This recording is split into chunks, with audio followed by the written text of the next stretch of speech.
말씀의 권위라는 제목으로 하나님 말씀을 증거하겠습니다. 43절에 보면 내가 하나님 나라 복음을 전하여야 하리니 나는 이 일을 위해 보내심을 받았다고 말씀합니다. 여기서 내가는 예수님을 말씀하죠. 예수님께서 이 땅에 오신 목적과 이유를 분명히 한 문장으로 정리하셨습니다. 그것은 하나님 나라 복음을 전하기 위해서 내가 이 땅에 왔다, 그렇게 말씀하시죠. 하나님 나라는 무엇을 말할까요? 누가 여러분에게 하나님 나라가 뭐예요? 하고 물어보면 여러분 뭐라고 말씀할 수 있습니까? 하나님 나라는 세상 나라와 다른 나라입니다. 우리 눈에 보이는 나라가 보이지 않는 나라, 그렇지만 분명히 존재하는 나라, 분명히 실제하는 나라를 말합니다. 우리가 이 세상을 떠나게 되면 우리가 들어가게 될 저 영원한 천국이 바로 하나님의 나라이죠. 그 천국은 어떤 나라입니까? 하나님의 왕권, 하나님의 능력, 하나님의 권위로 완벽한 통치가 이루어지고 있는, 모든 천상에 있는 존재들이 다 하나님의 통치를 그대로, 부분적인 통치가 아니라 완전한 통치를 받고 그대로 완벽한 하나님 나라가 이루어지고 있습니다. 그와 같은 하나님의 나라가 이 땅 가운데도 이루어지는 것이, 이 땅 가운데 재현되는 것이 하나님의 뜻인 줄 믿습니다. 나라의 임하옵시며, 나라가 임하옵시며 뜻이 하늘에서 이룬 것 같이 땅에서도 이루어집니다. 아담과 하와가 죄짓기 전에 에덴 동산은 하나님이 다스리시는 하나님의 나라였습니다. 하늘도 땅도 하나님의 나라였습니다. 그렇지만 아담과 하와가 사탄의 유혹에 넘어가서 죄를 짓고 난 다음에는 에덴 동산은 더 이상 하나님 나라가 아니었습니다. 에덴 동산에, 에덴이라는 말은 기쁨이라는 뜻이 있습니다. 에덴은 기쁨이 넘치는 곳이었습니다. 하나님 나라는 기쁨이 넘치는 곳입니다. 성령으로 충만하여 하나님의 임재하시는 것은 기쁨이 넘치는 동산인 줄 믿습니다. 그렇지만 죄로 인해 범죄한 다음부터는 에덴 동산이라는 그 간판은 그대로 있지만 그것은 하나님의 기쁨이 있는 곳이 아니라 사단의 통치, 사단이 주는 기쁨, 육체의 기쁨, 탐욕의 기쁨, 그리고 죄악의 기쁨으로 가득 찬 사탄의 나라로 변질되고 말았습니다. 그래서 하나님은 에덴 동산이 더 더럽히기 전에 거기에 거주하는 사람들을 쫓아내셨죠. 이때부터 인간들은 하나님의 통치를 거부하기 시작했습니다. 하나님의 존재도 알고 하나님의 음성도 들었고 하나님의 뜻이 무엇인지도 알았지만 인간들은 점점 더 하나님의 통치를 대놓고 거부했습니다. 가인이 그의 아우 아벨을 쳐 죽입니다. 가인이 하나님의 존재를 몰랐습니까? 가인이 하나님의 음성을 못 들었습니까? 가인은 하나님의 존재도 알았고 하나님의 음성도 들었고 하나님의 뜻도 알았지만 하나님의 통치는 거부했습니다. 네가 분하여 하면 어찌 되느냐, 안색이 변하면 어찌 되느냐, 네가 선을 행하면 어찌 낯을 들지 못하겠느냐, 선을 행하지 아니하면 죄가 문에 엎드려 있느니라, 죄가 너를 원하나 너는 죄를 다스릴지니라. 어떻습니까? 가인은 하나님의 음성을 들었어요. 분명히 들었습니다. 몰라서 이해가 안 돼서 하나님 말씀을 거역하는 것이 아니었습니다. 가인의 마음에 사탄이 가득하기 때문에 동생 아벨을 쳐 죽이고도 회개하지 않았습니다. 여호와께서 가인에게 이르시되 네 아우 아벨이 어디 있느냐? 그가 이르되 내가 알지 못하나이다. 내가 내 아우를 지키는 자니까. 분수를 모르고 하나님께 대들었습니다. 거짓말하고 모른 척하고 자기 변명하고 자기 합리화만 되풀이하고 있습니다. 사탄이 바로 그러한 존재라는 거죠. 하나님도 알고 하나님 말씀도 알지만 하나님의 통치를 거역하고 따지고 대드는 존재, 바로 그게 사단이라는 것입니다. 오늘 본문 33절과 34절에 보면 예수님의 말씀의 권위 앞에 귀신이 견디지 못하고 자신의 정체를 드러내게 됩니다. 그러면서 큰 소리로 예수님께 따지고 대들고 있습니다. 회당에 더러운 귀신 들린 사람이 있어 크게 소리질러 이르되 아 나사렛 예수여, 우리가 당신과 무슨 상관이 있나이까? 우리를 멸하러 왔나이까? 나는 당신이 누구인 줄 아오니 하나님의 거룩한 자니이다. 지금 귀신이 말하는 것을 국어책 읽듯이 읽으시면 안 됩니다. 귀신은 지금 예수님께 어떤 말투로 말하고 있을까요? 따지고 있는 거죠. 대들고 있는 겁니다. 예수님 고개를 빡빡 쳐들고 큰 소리로 대들고 있습니다. 뭐가 잘났다고 예수님께 따집니까? 따지고 대드는 습성이 바로 이 사단의 속성임을 알 수가 있습니다. 인간들을 구하러 이 땅에 오신 것이 잘못입니까? 귀신들로 인생을 파멸 이끌어가는 것을 고치려고 오신 예수님이 잘못입니까? 그런 예수님을 향해서 뭘 따지고 있습니까? 왜 여기에 오셔서 나를 힘들게 하느냐고 따지고 있습니다. 이렇게 자신이 잘못된 것은 생각 안 하고 자기만 생각하고 자기 입장만 생각하고 자기밖에 모르는 존재가 귀신이에요. 지들이 인간들을 부리고 조종해서 이 땅을 난장판으로 만들어 놓았는데 그거에 대해서는 전혀 회개하지 않았습니다. 그러고도 잘났다고 큰 소리를 떠드는 존재가 바로 사단입니다. 가인의 태도가 바로 그랬습니다. 내가 알지 못하나이다. 내가 내 아우를 지키는 자니까. 자기 동생을 죽이고도 모르는 척 시치미를 뚝 뗍니다. 그리고 도리어 하나님 말씀 반항하며 따지죠. 하나님 말씀에 불순종했으면서도 고개를 빳빳이 들고 하나님께 내가 내 아우를 지키는 자입니까? 그래서 막 대들고 있어요. 우리 중에는 그런 사람이 한 사람도 없는 줄 압니다만 만일에 그런 사람이 있다면 그 사람은 이 시대의 가인입니다. 하나님도 알고 하나님 말씀도 알지만 하나님의 통치를 거부하는 사람, 그 사람이 바로 이 시대의 가인인 것입니다. 가인은 끝까지 회개하지 않았습니다. 그 마음이 돌처럼 아주 단단하게 굳어졌습니다. 그러면서도 나중에 보면요, 하나님께 뻔뻔하게 또 자비를 구합니다. 자신이 지은 죄를 회개하지 않으면서 자신이 받아야 할 죄값을 깎아달라고 하는 그런 간사한 존재가 되어버렸습니다. 가인이 여호와께 아뢰되 내 죄벌이 지기가 너무 무거우니이다. 이해하기 힘든 것은 하나님은 그런 가인에게도 자비를 베풀어 줬다는 사실입니다. 그를 보호해 주기로 약속하셨고 그가 죽지 않고 살 수 있는 길도 열어줬습니다. 여호와께서 그에게 이르시되 그렇지 아니하다. 가인을 죽이는 자는 벌을 7배나 받으리라 하시고 가인에게 표를 주사 그를 만나는 모든 사람에게서 죽임을 면하게 하시니라. 우리 같으면 가인 같은 놈은 사형시켜야 됩니다 라고 생각할 텐데 하나님께서는 그런 가인에게도 자비와 긍휼을 베풀어 주셨습니다. 여기서 우리는 하나님의 인간을 사랑하실 때 어떻게 사랑하는지를 알 수 있습니다. 하나님은 인간을 대하실 때 우리가 생각한 수준의 사랑이 아니라 부모님 같은 사랑으로 자식을 대한 사랑함을 알 수가 있습니다. 아무리 약하고 못난 자식이라도 교도소 깜빵에 갇힌 자식이라 할지라도 그 교도소 깜빵에 찾아가는 분은 부모님입니다. 부모님의 사랑은 그럼 끊을 수가 없는 거예요. 하나님의 그 사랑이 바로 그렇다는 거죠. 아무리 죄를 짓고 못나고 악하고 더러워도 하나님 아버지께서는 인간들을 부모님처럼 끝까지 사랑으로 품어주시는 분이심을 믿습니다. 여호와께서 그의 앞으로 지나가시며 선포하시되 여호와라 여호와라 자비롭고 은혜롭고 노하기를 더디하고 인자와 진실이 많은 하나님이라. 아멘. 이렇게 인간들은 말씀을 따르기보다는 사탄이 부리는 대로 욕심과 죄악을 따라 살게 되었습니다. 그러면서도 자신의 죄를 회개하고 돌이키기보다는 자기 변명, 자기 합리화를 일삼고 그러면서도 하나님의 자비를 구하는 간사한 존재가 되어버렸습니다. 그로 인해 세상은 점점 더 죄악으로 가득 차게 되었고 하나님은 홍수 심판을 통해서 세상을 쓸어버리셨습니다. 하나님은 이 땅의 악한 종자들을 다 제거하고 하나님 마음에 드는 의로운 그 노아와 그 가족만을 통해서 새롭게 새 출발하려고 하셨어요. 그렇지만 의로운 노아도 죄인이었습니다. 그 속에는 죄인의 피가 흐르고 있었습니다. 노아가 포도주를 마시고 취하여 그 장막 안에서 벌거벗었다. 노아는 의로운 자였지만 그 근본은 바뀌지 않았습니다. 그 후손들은 계속해서 그 죄의 피로 물들어갔습니다. 방법은 하나, 예수님이 이 땅에 오셔야만 했습니다. 인간은 모두 다 죄인이기 때문에 하나님 말씀을 거역하고 자기 욕심과 자기 생각을 따르는 존재입니다. 이 땅에 의인은 하나도 없기 때문에 하나님께서 직접 오셔서 해결해 주시는 방법밖에는 없었습니다.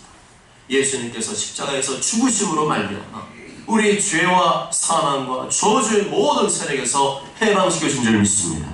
누군지 예수님을 진심으로 믿고 영접하기만 하면 그의 영원한 생명을 약속하신 줄 믿습니다. 하나님 세상 이처럼 사랑하사 독생자를 주셨으니 이는 그를 믿는 자마다 멸망하지 않고 영생을 얻게 하려 하심이라. 아멘.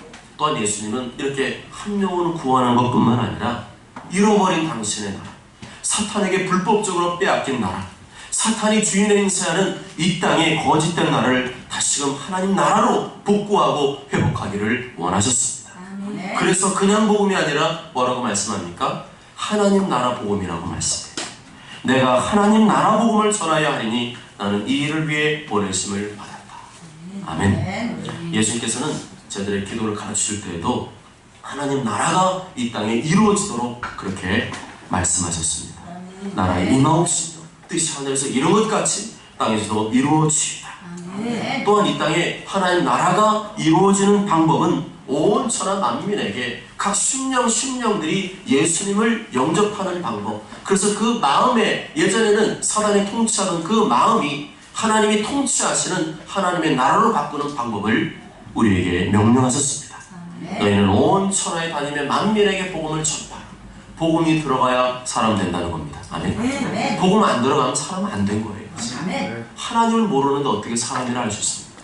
진정한 사람은 아비를 알아보는 자식이에요. 하나님 아버지를 알아보는 자식이 제대로 된 자식인 거죠.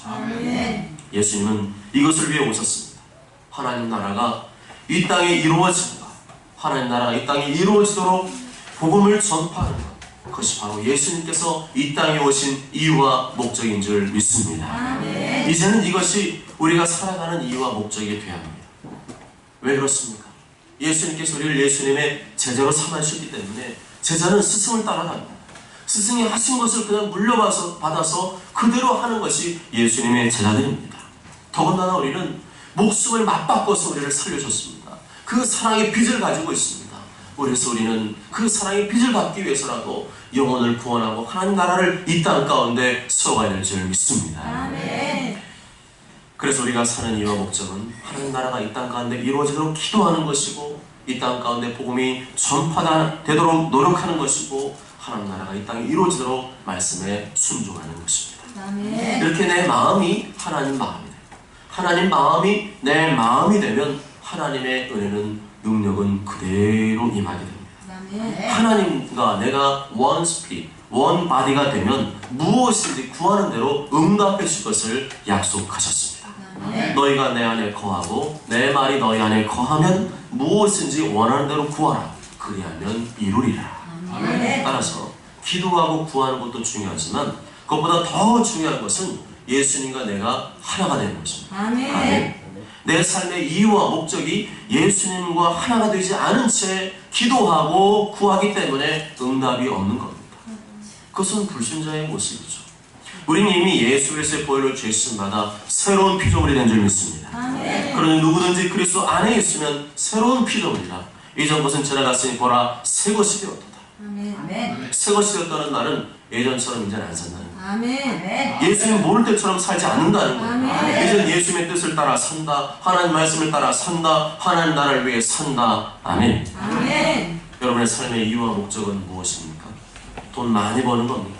세상에 성공하고 출세하는 겁니까? 내가 원하는 무언가를 이루는 것입니까? 그것은 하나님의 뜻이 아니라 내 뜻이에요. 세상 사람과 다를 바가 하나도 없는 거예요. 아직도 하나님과 내가 하나가 되지 않은 상태입니다. 그 상태에서 기도한들 무슨 하나님의 응답이 있겠습니까? 하나님께서는 너희가 내 안에 거하고 내 말이 너희 안에 거하면 무엇인지 원하는 대로 구하라. 그리하면 이루리라 말씀한 줄 믿습니다. 아멘. 예수님과 하나가 되시기 바랍니다. 아멘. 예수님과 하나가 되는 게 제일 중요합니다. 아멘. 그래서 말씀을 듣는 것이고 말씀대로 내가 예수님과 하나가 되기 위해서 애를 쓰고 노력합니다. 아멘. 그게 우선이고 그게 중요합니다. 아멘. 그러면 하나님의 역사와 능력이 나의 삶 가운데 나타나게 되는 줄 믿습니다. 아멘. 32절에 35절 말씀을 다 함께 읽겠습니다. 3절에 35절 읽습니다. 32절에 35절 시작. 그들이 그 가르치심에 놀라니 이는 그 말씀이 권위가 있음이라. 세상에 더러운 귀신 들린 사람이 있어 크게 소리질러 이르되 마음과 세상의 주여 우리가 당신과 무슨 상관이 있나이까. 우리를 멸하러 왔나이까. 나는 당신이 누구인지 아니 하나님의 거룩한 자니이다. 예수께서 꾸짖어 이르시되 잠잠하고 그 사람에게서 나오라 하시니 귀신이 그 사람을 무리 중에 넘어뜨리고 나오되 그 사람은 살아나지 아니하니라. 아멘. 예수님께서 안식일에 갈릴리 가버나움 회당에 가셔서 하나님 말씀을 가르쳤습니다. 그런데 말씀을 듣고 있던 사람들이 예수님의 가르침도 탁월했지만 그 깨달음도 대단했지만 그 이상의 것을 느꼈어요. 세상의 가르침도 어떤 깨달음이나 어떤 통찰력을 줍니다. 그렇지만 예수님의 말씀을 듣는 중에 그 이상을 뛰어넘는 무언가를 느꼈습니다. 그것은 바로 말씀의 권위였습니다. 그 말씀에 권위가 있음이로라. 말씀의 권위가 있었다는 것은 말씀에 무게감이 있었다는 것입니다. 예수님 말씀이 청중들을 휘어잡았다는 것입니다. 말씀 중에 하나님의 권위를 말하지 않아도 느끼고 있었던 것이죠. 다시 말하면 저 말씀에 불순종했다가는 큽니다. 죽을 수도 있겠다. 망할 수도 있겠다. 반드시 저 말씀에 순종해야겠다는 그런 비장한 각오와 결단이 일어났다는 것입니다. 말씀을 듣는 중에 정신이 번쩍 뜨였다는 것이죠. 계시록 1장 17절에 보면 내가 볼 때에 그의 발 앞에 엎드러져 죽은 자같이 되매라고 말씀합니다. 영광 중에 계신 예수님을 직접 보게 된 사도 요한은 그의 발 앞에 죽은 자같이 엎드러지게 되었다고 고백을 합니다. 이사 6장 5절에 그때 내가 말하되 화로다 나와 망하게 되었도다. 나는 입술이 부정한 사람이요 나는 입술이 부정한 백성 중에 거주하면서 만군의 영원하신 왕을 빼었음이로다 하였더라 말씀합니다. 이사야 선지자도 하나님 직접 보았는데 그때 그런 비슷한 고백을 하고 있죠. 화로다 내가 망하게 되었도다. 인간은 하나님 앞에서 감히 고개를 들 수 없는 존재이며 하나님의 은혜가 없으면 나는 망할 존재, 죽을 수밖에 없는 존재로 느껴진다는 것입니다. 아멘. 그만큼 하나님의 권위가 그 현장에 임하게 되면 인간의 마음과 생각이 압도되어서 굉장히 무겁고 두려운 느낌이 온다는 것이죠. 이것으로 볼 때 예수님의 말씀에 권위가 있었다는 것은 그 말씀을 듣는 순간 굉장한 무게감이 나를 엄습한 것입니다. 성령의 기름 부으심이 아주 무겁게 회당 가운데 임했다는 것입니다. 아멘. 그랬더니 사람도 놀라고 귀신도 놀라서 정체를 드러내지 않을 수가 없었어요. 귀신들은 예수님이 오시자 자기 나라를 빼앗겠다고 생각했습니다. 원래부터 우주 만물은 하나님 건데 자꾸만 짓거려, 자꾸만 내 거라고 말하는 게 그게 사단이에요. 여러분의 인생, 여러분의 시간, 여러분의 물질, 여러분의 건강 다 내 거라고 말하는 게 바로 이 사단이 조종합니다. 하나님의 것인 줄 믿습니다. 하나님의 것인 줄 믿습니다. 이렇게 사단은 자기 거라고 주장을 하고 자기 거라고 와서 막 따지고 있습니다. 도둑질을 하든 사기를 치든 일단 내 손에 들어오면 내 거다. 이게 누구의 소리예요? 사단의 소리. 사단은 수단과 방법 안 가리고 일단 내 손에 들어오면 그 다음 건 다 내 거예요. 그런 인간한테 물리면 대책이 없어요. 물려보셨습니까? 대책이 없어요. 그게 귀신입니다. 자기밖에 모르고 자기 입장밖에 모르고 절대 회개하지 않는 존재가 바로 귀신이죠. 그런 놈들이 왜 변호사를 선임합니까? 그 마음이 사악한 거예요. 그냥 잘못했다고 반수하고 인정하면 되는데 변호사 왜 비싼 돈 들여서 그렇게 사가지고 변호를 시킵니까? 끝까지 오리발 내밀고 끝까지 죗값을 안 받으려고 변호사를 선임하고 끝까지 속썩이는 거예요. 그런 인간 되지 마시기 바랍니다. 귀신은 되려 예수님 향해서 막 큰 소리를 치죠. 아 나사렛 예수여 우리가 당신과 무슨 상관이 있나이까? 우리를 멸하러 왔나이까? 여기서 아 라는 감탄사는 감동 먹었어요 그런 표현이 아니라 짜증난다는 거예요. 왜 예수님 여기 와가지고 여긴 내 나라인데 왜 와가지고 내 나라를 뺏어가려고 합니까? 하면서 아 진짜 짜증나네. 예수님 여기 왜 왔어요? 왜 벌써 왔어요? 이런 표현인 거죠. 마귀와 그를 추종하는 세력들은 최후 심판 때 지옥 불못에 떨어지도록 이미 예정되어 있습니다.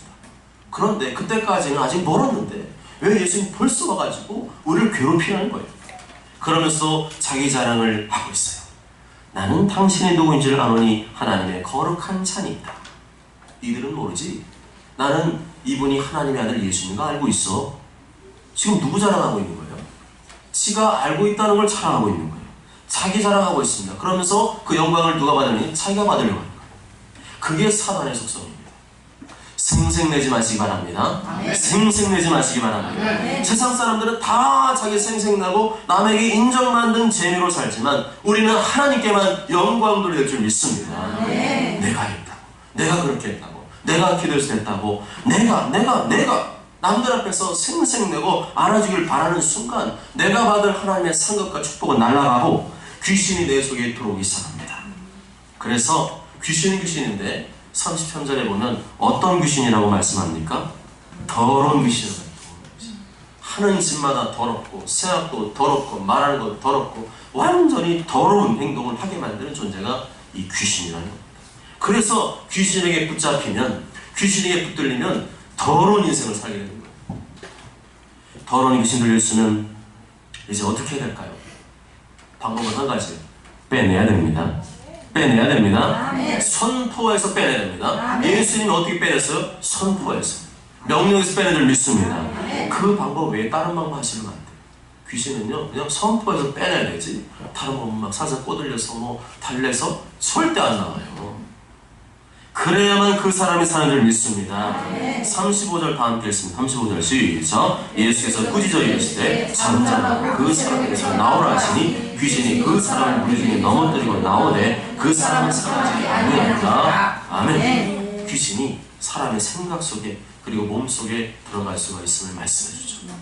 많은 사람들이 나 예수 믿으니까 예수 믿는 사람에게는 귀신이 들어갈 수 없어 라고 생각을 해요. 그 속에 성령님이 계신데 어떻게 더러운 귀신이 들어갈 수가 있지? 이렇게 반문합니다. 그러나 그것은 어디까지나 이론이에요. 실제 축사 현장에서는 많은 그리스도인들 속에 귀신이 들어가 있는 것을 알 수가 있습니다. 분명히 그 사람 나이론이 아니에요. 성령으로 거듭나고 성령을 체험하고 예수 진심으로 영접한 하나님의 자녀인데도 불구하고 생각을 타고 눈을 타고 귀를 타고 귀신이 들어갈 수 있습니다. 받아들이지 말아야 될 것을 받아들이기 때문에 그런 거죠. 받아들이지 말아야 될 미움, 분노, 시기, 질투, 음란 이런 것들을 생각으로라도 받아들이면 사단은 생각을 타고 들어갑니다. 가룟 유다에게 생각 속에 사단이 타고 들어갔습니다. 그래서 그 귀신이 들어가면 계속 사람을 조종하게 됩니다. 그래서 마음대로 끊어버리고 싶어도 안 끊어져요. 이게 계속 귀신이 역사하니까 끊어야 되는데 하는데 안 끊어져요. 계속 죄를 짓고 두려움과 무기력한 삶을 살게 됩니다. 우리 몸에 영의 자리가 있거든요. 이걸 신학적으로는 영의 좌소라고 합니다.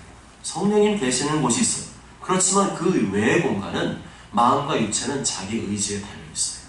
그래서 자기 의지로 사단이 주는, 귀신이 주는 생각들, 욕심들, 더러운 것들을 받아들이면 그 속으로 들어갑니다.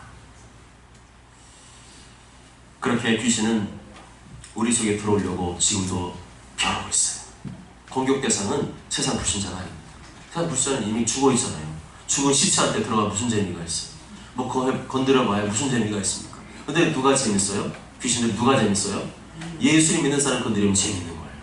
죽은 놈들은 반응도 안 하는데 그냥 어정쩡해 막 이러는데 우리 그리스도인들은 어때요? 귀신이 들어오면 막 자꾸 막 튕기려고 그러고 막 싸우려고 덤비려고 막 그러거든요. 그러니까 귀신이 재밌어가지고 더 막 교활한 작전을 펼쳐가지고 이 재밌다 요거 한번 가지고 놀아볼까 하면서 들어오는 거예요. 귀신의 공격 대상은 성도들이고 성도들의 속에 들어가기 위해서 사단의 귀신이 얼마나 애를 쓰는지 모릅니다. 선포하시기 바랍니다. 선포하셔야 돼요. 다른 거 없어요. 예수 그리스도로 잠잠하고 그 사람에서 나오라. 내 예수께 낙한 귀신 나오라. 이렇게 선포하시기 바랍니다. 그래서 우리 교회는 선포하는 교회. 이 교회를 알기 때문에 선포 안 하면 안 됩니다. 그래서 주일에도 새벽에도 수요일에도 또 계속 선포해요. 끊임없이 선포합니다. 그러니 그 맛을 드린 분들은요 집에 가서도 계속 선포하고 있습니다. 아멘. 그랬더니 우리 교회의 특징이 뭐예요? 얼굴이 밝아요. 다른 교회와 다르게 성도님들의 얼굴이 밝아요. 그게 뭘까요? 나가니까 깨끗해지고 정화되니까 그 속에서 하나님 나라가 임하니까 얼굴이 밝을 수밖에 없는 점이 있습니다. 이렇게 귀신의 정체가 드러나고 귀신이 쫓겨나감으로 인해서 하나님 나라가 회당에 임했고 하나님의 통치가 눈에 보이게 역사하였습니다. 그것이 36절과 30절 말씀이고요. 이어서 38절과 41절까지는 예수님께서 시몬 베드로 장모의 열병과 많은 병자들의 질병을 고쳐주신 장면이 나옵니다. 하나님 나라가 임하였음을 예수님은 그냥 말로만 안 하세요. 말로만 안 하시고 뭐합니까? 실제로 능력으로 보여주셨습니다. 귀신을 쫓겨나게 하고 실제로 질병에 고치받게 하셔서 하나님의 나라가 이루어졌음을 눈으로 가시적으로 보여주셨습니다. 그렇다면 축사와 치유는 교회의 메인 사역이기 때문에 예수님의 주된 사역은 말씀 사역이었지만 그게 끝이 아니었어요. 그걸로 끝나면 사단이 성도들의 삶의 역사에서 막 장난치고 어지럽히고 있는데도 교회가 속수무책으로 무너질 수가 있어요. 저는 그런 교회 봤어요. 그 교회가 예배 안 드립니까? 말씀 안 전합니까? 그런데 성도들의 삶이 무너지고 있어요. 뭐 어둡고 우울하고 무기력하고 정말 예수를 믿는 사람이나 안 믿는 사람이나 삶의 의욕을 상실한 그런 그리스도인들을 많이 봤습니다.